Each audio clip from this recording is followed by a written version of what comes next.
Dali, hapon pag-aistoryahan. Dali, hapon pag-aistoryahan. AWR 360.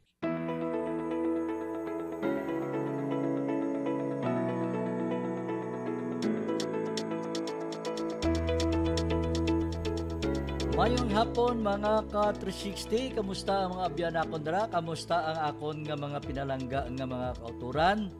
Unta yara kamo sa maayong kaimtangan sa sining nga hapon. Yari naman kita karon, adlaw karon nga Martes, sa pagtuon naton sa aton nga ginatun-an diri sa programa Dali aton pag-istoryahan upod ninyo sa gihapon si ka-360 Ray Herios nga nagapalayag sa kanginan.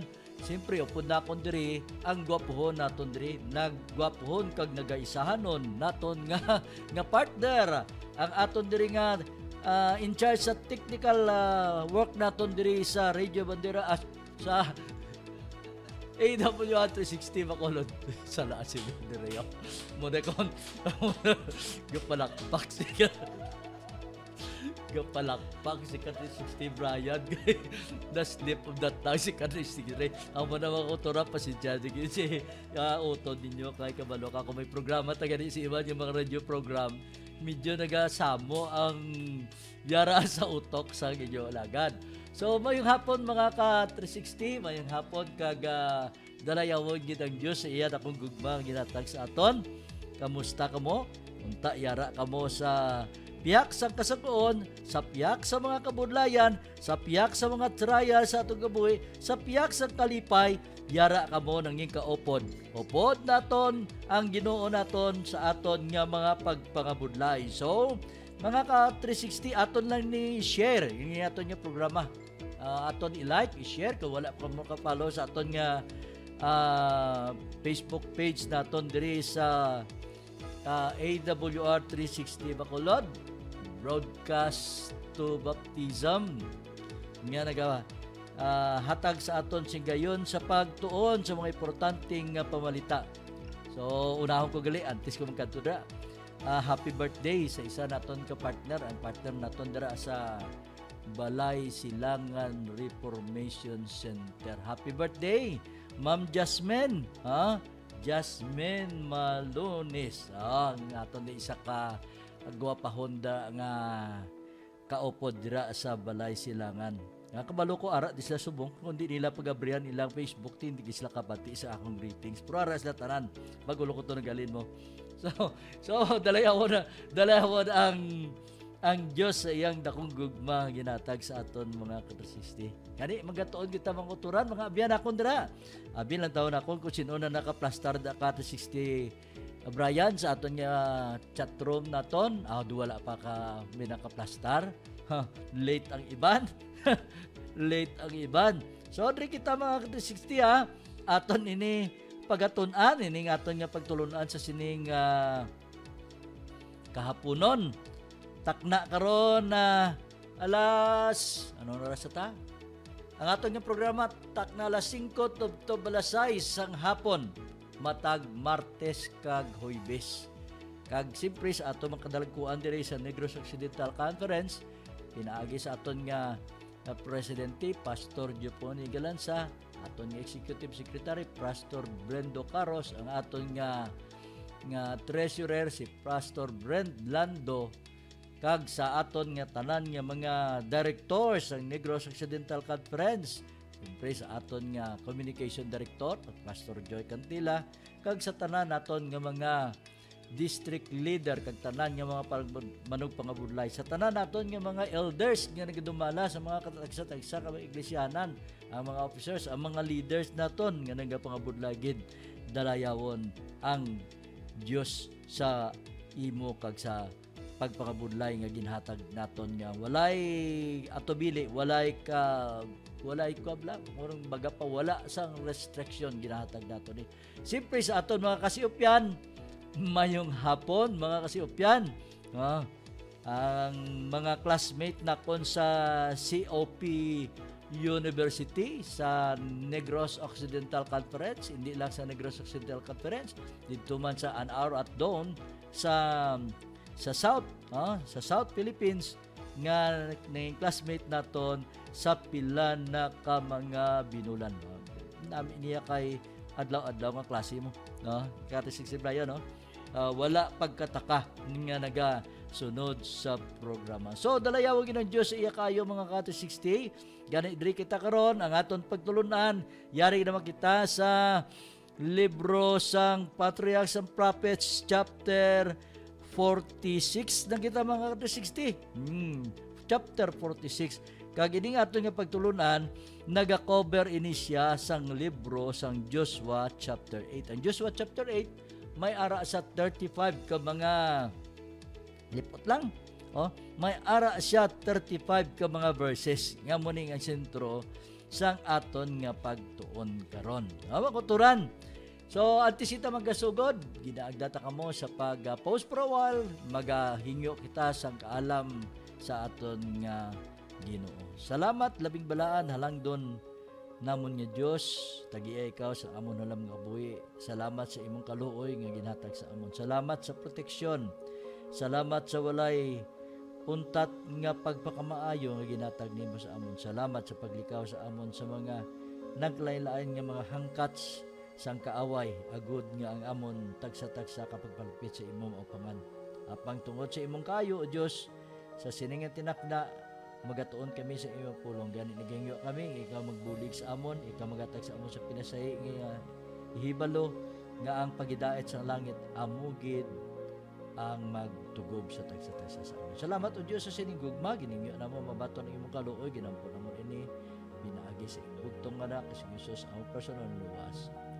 Amen. So mga kuturan, mga ka-360, yari naman kita karon magatuon, na sili ko gani chapter 46 sang Patriarchs and Prophets, kag nako-cover ini siya sang whole book sang Joshua chapter 8, no? Chapter 8 ning aton nga topiko karon.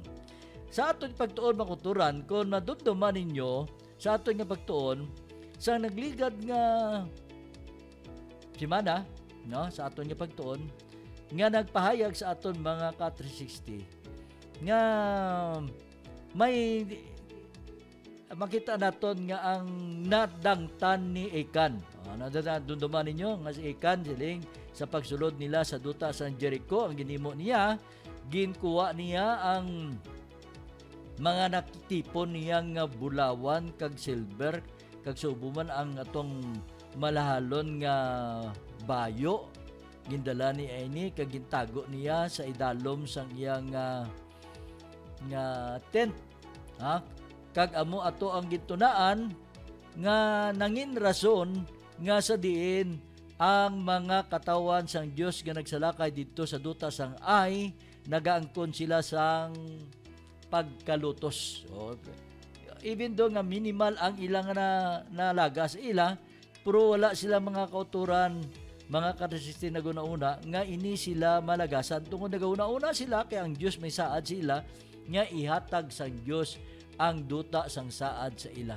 So by that time nakita nila nga wala nangin kaupod nila ang manugtunda o kun ang manugiya nga ginhatag sa ila ang kadalagan sa sinay nga tinion. Nga aman tungod makita naton mga ka-360 ang ilang kinaiya o kun makita naton gani even Joshua nakabalo kita nga anti sila magsulod magsalakay sa isa ka duog nagapangayo sa guidance sa Ginoo, but that time nagsalig sila sa ilang galingon. The reason why nga wala nila maangkon ini ang kadalagan kay ang Dios hindi nila nakaupod. Kag nakita makuturan sa ila pagili nga may ara pagid nga mga katawhan nga sa diin nagdulong ini sa kasubo sa tubang sa Ginoo kaysa tunga nila mayara nga ining naghimo sang malaot nga butang,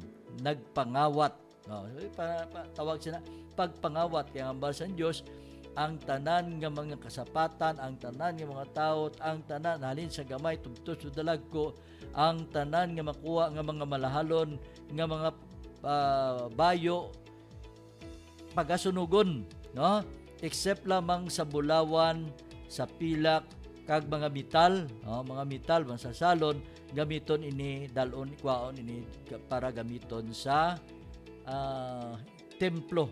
Ini ang balas ang aton yung pagtuon mga ka-360. So diri naton makitaan nga ang resulta gali isang pagkalinampason hindi gid maayo. So ano ang instruction? Wala sila kabalo kung ano na yung muon nila kaikan apang ang Dios gid mismo ang nagatag sa instruction nga daging pagwa dito sa ilang camp kag ginbato sa mga tawo. Ginbato sa mga tawo tungod sa iyang kalaot nga ginhimo. Di nato makita mga kuturan. Kag gapayag sa aton nga ining ilang pagkalutos dito sa duta sang ay, no? Sang nagabot karon ng tion nga naghambal ang Dios ila. Nga kilanlan ini mga katawhan man magakadto dito, no? Magakadto magamarsyal, makakadto dito sa duta sang ay kay ihatag ni sa Dios ila, no? Nagambal, the power of God was with His people and they were soon in possession of the city. They were soon in possession of the city. Kag makita naton makuturan sa libro sang Joshua chapter 8 nga nagapayag sa aton makuturan, no? Nga nagasiling. And the Lord said unto Joshua, fear not, neither be thou dismayed. Take all the position of war with thee, and arise, go up to Ai. See, I have given unto thy hand the king of Ai and his people, and in his city, and his land. By this time, makita naton nga ang Diyos mismo nagatag sang giya, nagatag sa instruction sa kay Joshua nga iya tipunon ang iya mga katawhan kay magakadto sila sa duta sang Ai, no? Magakadto sila sa duta sang Ai. Kaangay man nga ang naangkon sang katawan sa didto sa Jericho, no? Sa Jericho amo man ang matabo didto sa hari sang Ai, no? Amo nang ginambal bang kuturan kun ang Dios magatag sa instruction dapat ini naton tumanon kay siya ang Dios nga maminutud-on sa tanan nga butang. Siya nagatag sa saad kag siya man ini magahimo sang sabat sa mga saad. So anong ginimo mga kuturan? Butang ata dutay nga bird side view kung anong ginimo nila mga kuturan, amo yung ginimo nila, na samtang dito na sila ang instruction sa Dios ila, no?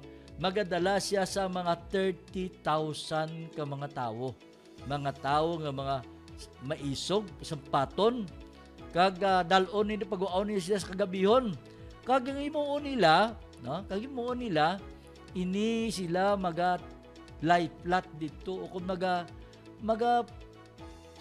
magapanago lang, no? Magapanago dito sa gawas ng siyudad kag maghimo sila sang mga pamaagi. Nganong pamaagi? Magdala sila sa mga sapatan kay ibutan nila to daw kaangay bala nga i-waylaid nila, no? May nagabantay kag tapos kung nakita na sila sa mga soldado maglagas sila, mapalaga sila kag dito na sila ambusan, no? Dito sila i-waylaid sang mga soldado. Mga kutura na nga balya ni Pormero, pila lang? Gamay lang.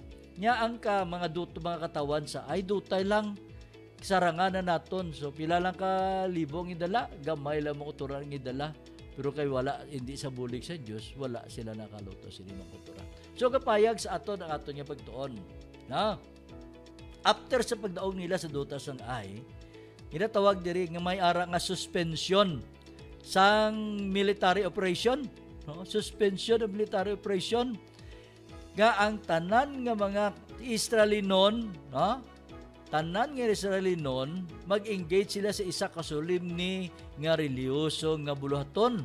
Ang mga katawan buot nila maangkon ang ginatawag nga angkon nila ang bugos gid nga Kanaan. Kay siyempre sa naglakat sila sa kahanayakan, sa latagon, sa masunod sa sulod sa 40 ka mga tinuig, wala na sila sa ilang puluyan, wala na sila naduta sa tagsa-tagsa nila ka mga panimalay. Kag para nga makaangkon ini sila, kinahanglan ila itabugon ang mga kananon apang sa sining importante nga ibulaton, kinahanglan i-differ nila, no? Ang ila nga mataas nga obligasyon nga kinahanglan sang ilang una o kung sang ilang nga atensyon. Ano ini siling ni? Ano siling sa mula ning sulatan? O kung ano siling sang aton nga balasaon? Ang sinulatan ni Otto Dwight kinagatag sa aton sang explanation mga kat 60. Ano kuno? Kay siling niya, antes nila ang kunon into position ining inang palanobion nga ginatag sa ila sa Dios. Ano? They must renew their covenant of loyalty to God. Ay, mga kuturan, hindi nato madaog ang kadalagan kung hindi kita mag-renew sa aton loyalty sa aton nga Ginoo. Mo naman yung kuturan, no? Sa aton bala nga panlakaton, sa aton nga mga pagpangabudlay, sa pagduso naton sa mga bulaton. Okay, kinahanglan para mangin epektibo ang aton nga bulaton, kinahanglan every day i-renew naton ang aton nga relationships aton nga Ginoo. Na-renew, bag-uhon, no? Nagpagigsaad ka kag ina nga saad kinahanglan himuon naton ni, no? Himuon naton ini. Kay kaangay man sang katapusan nga instruction sa kay Moses nga nagasiling, no? Ang katapusan ng instruction kay siling kay Moses kinahanglan may ara sila nga convocation of the tribes upon Mount Ebal and Gerizim at Sikkim. Handa naman kuturan dito sila sa Sikkim ang kamotor mga kaka 360 aton ibalik na dutay ha. Di ano gani natabo dito. Sa dito sa Sikkim ang mga katauhan nagbalik dito ang kung kadumdum kamo sa itong mga spice, no? Atong 12 spice bala nga ipadala dito sa Sikkim. Nga nakita nila nga mga tao gali ima dito mga dalagko kag indi lawog-lahog nga mga tao. Naganong natabo ang mga katawan sang Dios, ang mga Israel, nagano sila, nagsugod sila sa himo o kung nagasugod sila sa insinuation bala nga batok ka may pagsupak sa kay Moses kag kay Aaron. Kanang duman naton sa aton nga ginistorya man din nagligad. Apang 3 may instruction gali inigali ang Mount Ebal kag ang Gerizim dito sa Sikkim. Amo ini siya ang duog nga may solid recognition sa kasuguan sang Dios. Dito makuturang ginpayag isang Dios nga niya nga kasuguan matarong ang kasuguan niya matutom kag ang kasuguan niya nagdulong ini sa katawan sa pagkamatinumanon. Makatinumanon sa piyak atong naglapas kag ginhantagan sang tsansa magbalik apang wala sila nagbalik gin-destroy ato sila makuturan apang ining mga katawan nga siling dida the whole people not only men but the women and the little ones and the strangers that were conversant among them left their camp at Gilgal and marched through the country of the enemies to the valley of Sikkim near the center of the land. Ganon sila ito makuturan. Aton tunan sa pagbalik naton matapos ang aton nga pagpahanumdum.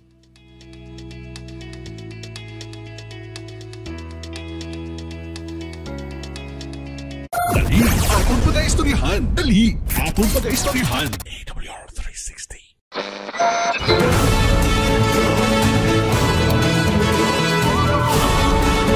You are listening to AWR 360 Bacolod. Dali, aton pag-aistoryahan. Dali, aton pag-aistoryahan. AWR 360.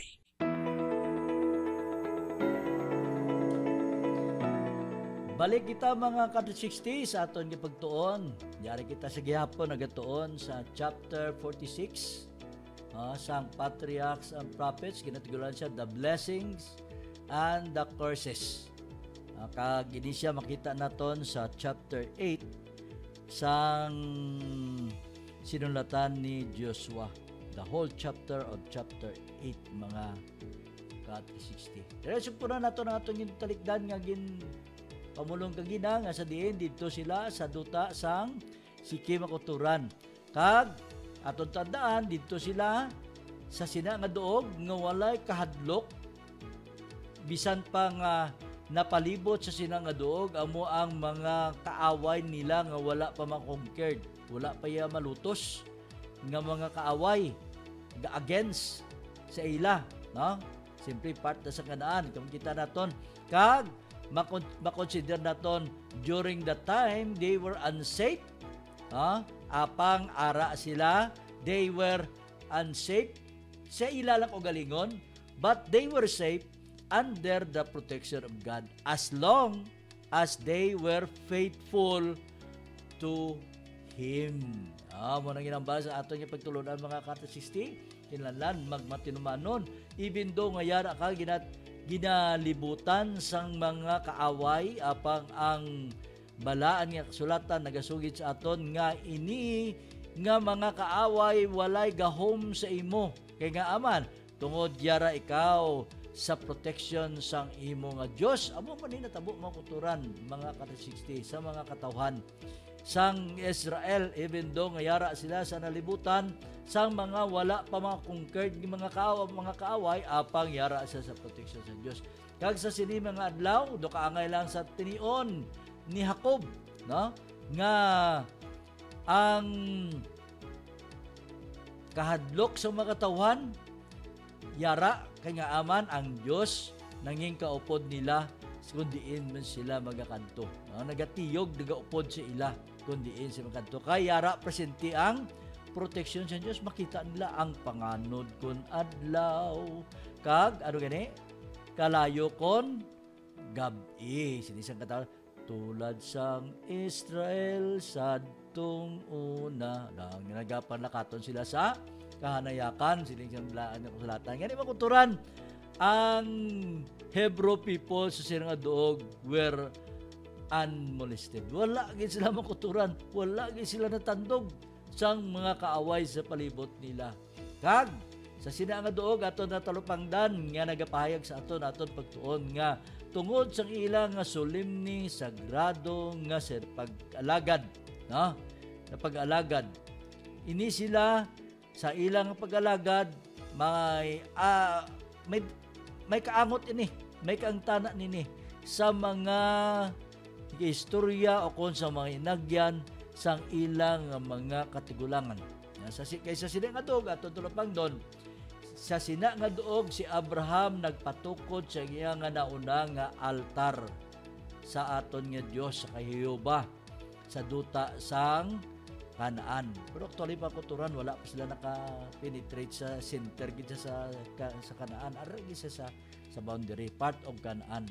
Kag diri man siya si Abraham kag si Jacob nagpahamtang sang ilang mga tent. Kag later nagbakal sang duta nga sa diin para sa iya mga tribo, kag subuman didto ginlubong si Joseph sa sining nga duog. Samtang naglakat sila sa kanayakan, di ba? Didto sila si Joseph yan napatay dito sa dito na sa duta sang duta sang Ehipto. Apa nagambag sa Joseph ang iya nga lawas idalon dito balik dito sa lulubngan nga sa diin dito man gin lubong si Jacob, si Joseph. Kag subong man diri man among maning duog makita naton nga sa diin si Jacob nagkutkot sang bubon, kag didto man ang ok, isa ka kahoy nga sa diin si dalom sini nga kahoy ginlubong ang mga Diyos ang mga imahe sang iya nga panimalay. Ato tandaan nga pagwa ni Joseph sa iyang kag ang iya panimalay nagwa dito halin sa Haran, dito sa Haran nagagwa sila sa iyang ugangan nga si Laban. Anong ginimo? Gingkawat sa iyang bata ni Laban ang mga Diyos niya. Apang sana sa pan ni Jacob, iya iniging kuwa, kaging kutkot, kaging tago, kaging lubong ini nga mga Diyos. Kag nagapayag man sa ato mga kuturan, ini nga spot, ini nga duog, ini nga duog nagapayag sa aton. Ano ang ginapayag sa aton sining nga duog? Nagasiling siya man. Ang ini nga duog nagatudlo man nga isa sa pinakamatahom nga duta sa Palestine. kag worthy to be teetered with his grand and impressive scene was to be enacted. Matahom nga lugar. Siguro makita naton tungod sang iya siniri ang mga makitaan nimo sa palibot, ang mga ano ni, ang mga tanom kag ang iban pa, ang kabukirin, ang bla. Ka makita nimo to ang mga pukatod, the lovely valley, its green fields dotted with olive groves, watered with brooks from the living fountain, and the gym with wildflowers spread out invitingly between the barren hills.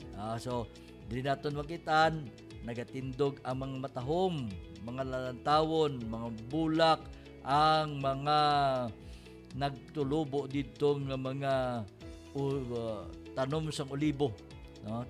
Olive groves makita naton. So kita naton mga ka-360 kun ano ang katahom sining duog. Apang makita naton ang Dios nagprotatag sa proteksyon sa iya mga katawan. But makuturan dribla naton ang tawon, no? According sa aton nya pagtuon nga nagapahayag sa aton nga aton nagsiling si Joshua nga kinahanglan ang tanan nga mga tawo, whole people, not only men but the women and the little ones. Tanda na to na. Kag may sugpot pagid sa verse 35 verse 5 ganang si Genesis, kag ang tanan nga mga strangers that were covered sand with them, no? Mga strangers, duman naton na yung mga strangers nga nagupod, nagwa sila sa duta sang Ehipto. May ara nga 600,000 men, no? 600,000 men. Wala pa madala ang mga bata ka mga babae. Kag may ara nga niupod sila nga mga tawag ni sila nga mga kumbaga pa hindi ni sila mga iban sila hindi tumulo, iban sila converted, iban sila hindi tumulo for the sake lang makagwa dito sa duta sang Ehipto. Nagano sila? Nagwa sila. Nagupod sila. So may ara siya nga great multitude nga nagupod. Nagambal diri. There are mga kag mag-upod sila dito sa pagpamalandong, pagpangamuyo. Amo na instruction mo. So meaning hindi gili tanan nga Israelinon na nagsulod sa duta sang saad. May mga hindi man Israelinon nga nakasulod sa duta sang saad. No? Pero sa aton bla sa bunga panag-on, ang makasulod sa duta sang saad nga ginaman sa aton nga Ginoo, hindi lang kay mga Israelinon, no? Hindi lang kay may mga Israelinon, kundi may mga katawan nga makonsider naton ato mga katawan nga ano ni sila. Mga katawhan nga nagkilala, nag-angkon, nagbaton sa kay Kristo ng ilang personal luwas. Meaning, ang kaluwasan ginatag na sa bugos ng katawan. Dito pangadaan sa ato yung pagtuon nagapayag, hindi lang niya ka ang men and women, kag ato ang mga little ones ng Israel, ang ginpagatagan sa instruction, kundi pati pa ayatong mga nag-upod sila, nag-left into the camp, meaning may mga matutom, even though nga hindi sila kadugo, hindi sila kadugo sa kaliwatan ni Jacob, pero nag-embrace yung tawag na pagtuo. Okay, kita nato makutura katawang gali, kaya makasining kita ay ang kaluwasan ginatag, ang pagpanubli, even though nga ginatag ito ato sa 12 tribes, pero makuturan nanging kaupo dito, nanging umalambit man atong mga katawan nga hindi iya mga Hebrew, hindi iya mga Israelinon, parin nanging kaupod sila. The place appointed for the solemn service was one already secret.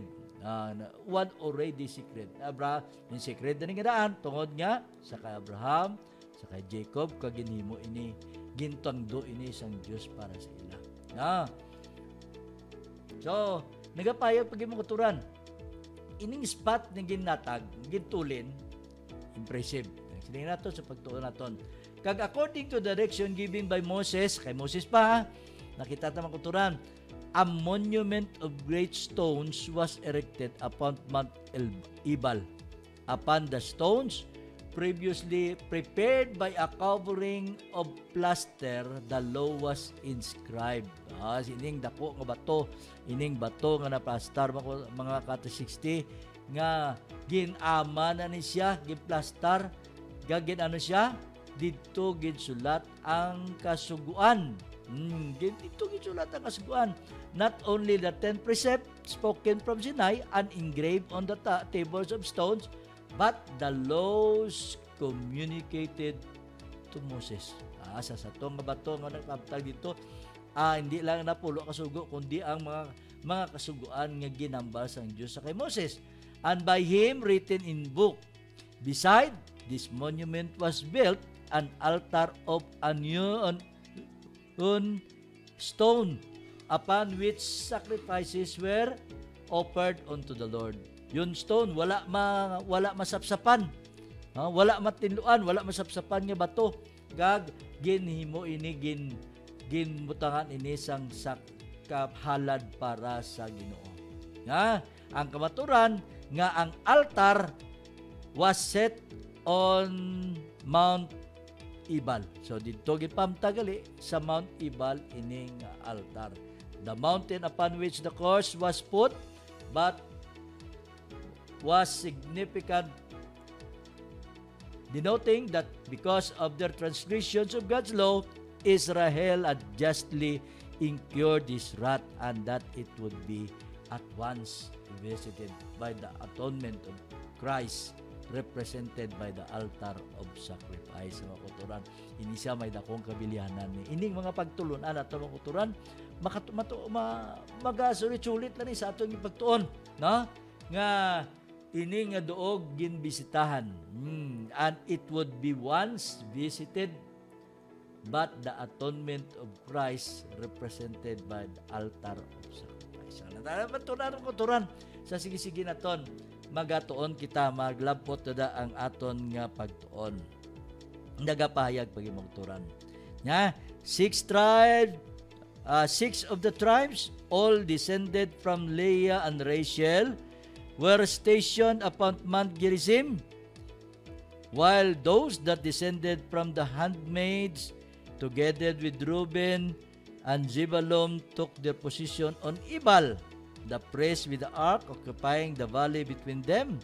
Silence was proclaimed with the sounds of the signal trumpet, and then in the deep stillness and in the presence of his vast assembly, Joshua, standing beside the sacred ark, read the blessings that were to follow obedience to God's law, and all the tribes on Gerizim responded by an amen.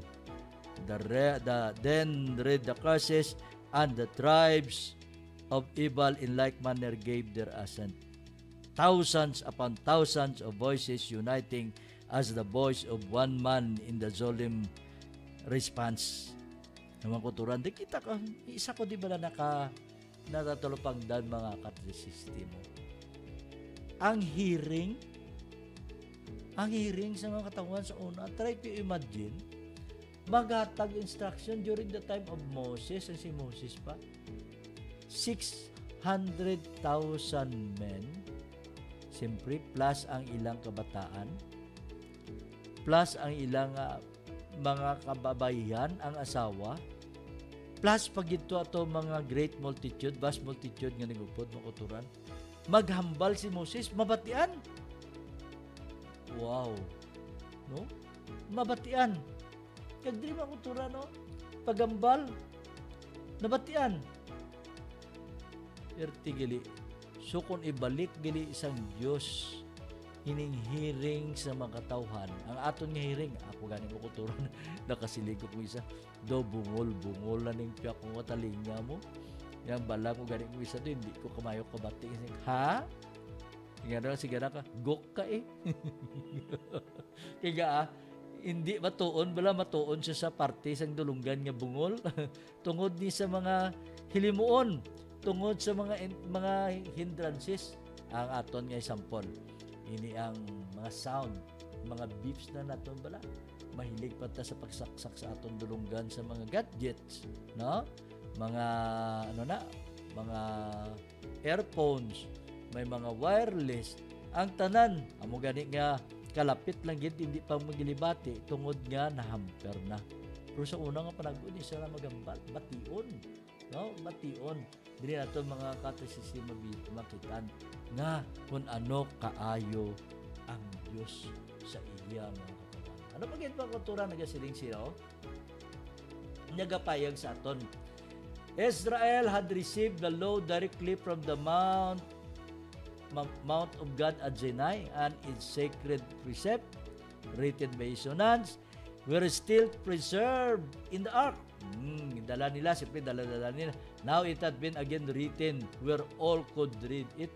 Insulat ini para ang tanan makakita na makabasa sini, and had the privilege of seeing for themselves the conditions of the covenant under which they were to hold possession of Canaan. All were to signify their acceptance of the terms of the covenant and give their assent to the blessing and curses for each observed or neglect.